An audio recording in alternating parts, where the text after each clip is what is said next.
Federal Chief Information Officer Claire Martorana says the Technology Modernization Fund board received almost 100 project proposals for funding. The TMF board will begin reviewing those proposals this month. Dave Wennergren's Chief Executive Officer of the American Council for Technology and Industry Advisory Council. He's former Chief Information Officer of the Navy. Dave, welcome. Thanks for coming on the program. I'm going to bet that a lot of those proposals will involve cybersecurity. Do you expect to see some kind of triage or prioritization based on the type of project as opposed to issues like how old the legacy technology is that it would replace, those kinds of things, Dave? Yes, absolutely. As you pointed out, the federal CIO has already sort of listed her set of priorities, which included, of course, cybersecurity, as well as critical mission systems and digital technology transformation and shared services. I'd pile onto that the last year and a half has showed us one dramatic thing, whether it's a pandemic or the colonial pipeline, there is a huge need for resiliency. And resiliency today is all about adopting virtual technologies to work from anywhere, being able to do crisis management response, and of course, cybersecurity. Cybersecurity around managed services and zero trust are really important. And what I would add onto that list is also, let's not forget, we still have to finish moving to the cloud. We have to get hold of those thousands of legacy systems, and we have to do a faster implementation of emerging technologies. Things like intelligent automation and artificial intelligence are just changing the way the game plays. So yes, my fervor and hope is going to be that we will prioritize on those topics that matter most rather than just necessarily what comes in when. What do you think will be most different about the projects that the board approves now with $1 billion and maybe more compared to the kinds of projects that they approved with $125 million and smaller amounts at times? Yeah, well, I think there's sort of two axes to that question, right? One is you could approve some bigger projects now because you have a larger sum of money to work with.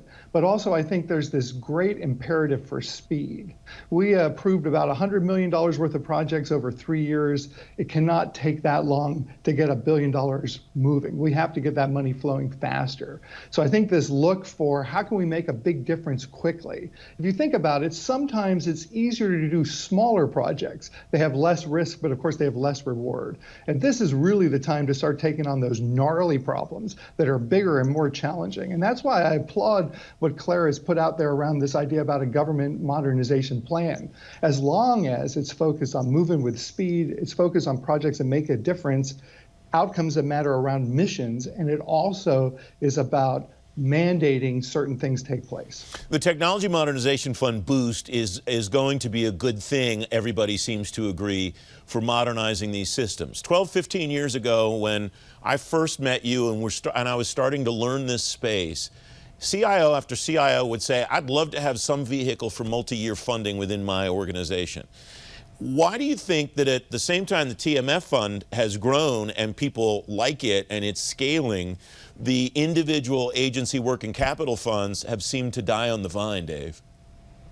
Yeah, there's a lot of nuances around CFO requirements and statutory things. Those agencies that have working capital funds love them and recognize this idea about revolving funds that don't make you have to do everything in 1 year and don't have limitations about how much money can be spent on certain types of things are super helpful. There are some agencies that are limited in their ability to have them, but you're spot on. More agencies have to get with the program and take advantage of these ways to make money last longer and be able to change how money is spent, to suddenly decide you want to move from developing software code to buying something off the shelf or buying a managed service which uses different kinds of appropriations.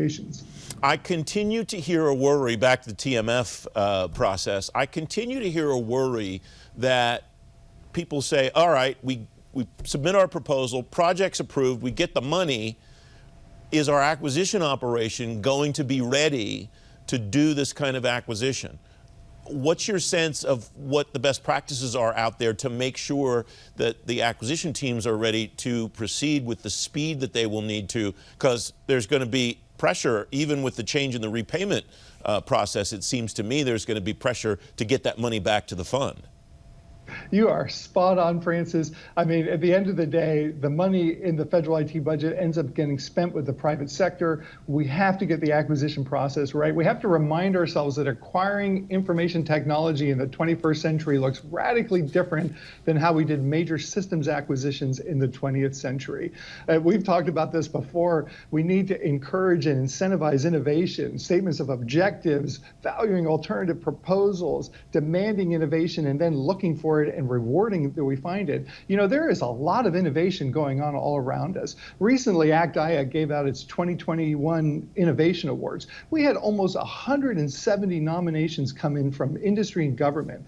Real-world solutions that are working in spaces like public safety, COVID response, healthcare, use of robots, robotic process automation, artificial intelligence, and data. You are not alone. There are solutions out there that you could take advantage of and use in your own agency. But we have to make sure that we have acquisition processes in place that make that happen quickly and effectively and engage industry in their ideas rather than just demanding an outcome without talking about how your best practices come into play. 30 seconds left, so very quickly, is that the most important thing in this entire equation, maybe, to look around and see what somebody else is doing and just copy it instead of reinventing the wheel?